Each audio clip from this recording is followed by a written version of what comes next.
Assalamualaikum teman-teman. Ini ada teman yang bertanya tentang kadaluarsa penuntutan.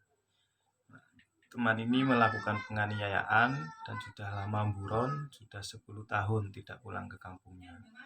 Dan sekarang mau pulang ke tempat kampungnya dan bertanya apakah saya ketika pulang masih bisa diproses. Itu kasusnya. Jadi begini ya. Kita baca sama-sama mengenai kadaluarsa kejahatan penuntutan itu diatur di pasal 78 KUHP. Kewenangan penuntutan pidana hapus karena kadaluarsa. Yang ke-1, mengenai semua pelanggaran dan kejahatan yang dilakukan dengan percetakan sesudah 1 tahun. Jadi pelanggaran dan kejahatan yang dilakukan dengan percetakan ini kadaluarsanya sesudah 1 tahun. Yang kedua, mengenai kejahatan yang diancam dengan pidana denda, pidana kurungan, atau pidana penjara paling lama 3 tahun, itu sesudah 6 tahun. Jadi kadaluarsanya sesudah 6 tahun. Yang ketiga, mengenai kejahatan yang diancam dengan pidana penjara lebih dari 3 tahun, itu kadaluarsanya sesudah 12 tahun.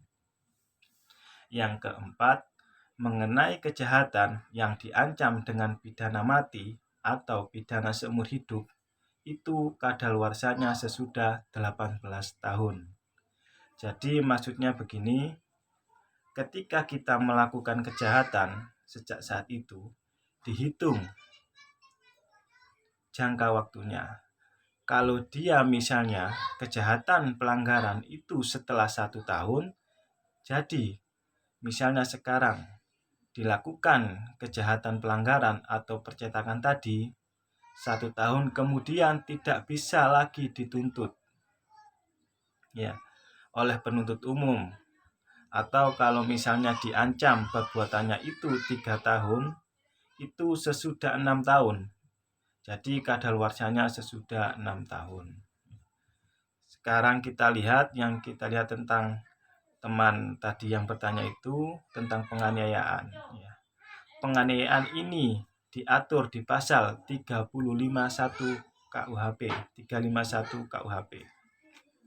Ya, ayat yang ke-1 bunyinya penganiayaan diancam dengan pidana penjara paling lama 2 tahun 8 bulan atau pidana denda paling banyak Rp4.500. Jadi kalau ini maksudnya penganiayaan ringan, ancamannya 2 tahun 8 bulan. Dengan begitu bahwa kadaluarsanya 1 tahun. Di ayat yang kedua, jika perbuatan mengakibatkan luka berat yang bersalah diancam dengan pidana penjara 5 tahun.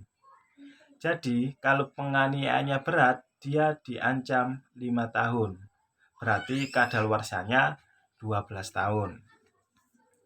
Dia, teman kita tadi sudah sembunyi 10 tahun. Jadi kalau dia pulang masih ditangkap karena masih ada sisa 2 tahun masa waktunya untuk menuntut.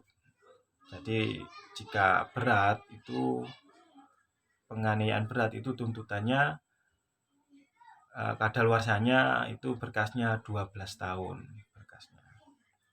Nah, disinilah kita kadang-kadang butuh profesionalnya penyidik. Jangan sampai suatu perkara yang ditangani oleh penyidik sampai habis masa kadaluarsanya. Kalau habis tidak bisa lagi dilanjut ke penuntutan. Itulah kata undang-undang ini. Jadi bukan maksudnya supaya teman-teman kalau melakukan kejahatan kabur selama-lamanya sampai habis masa kadaluarsanya. Tidak juga ya, ini supaya nambah ilmu kita saja. Begitu teman-teman tentang kadaluarsa penuntutan. Semoga bermanfaat. Terima kasih.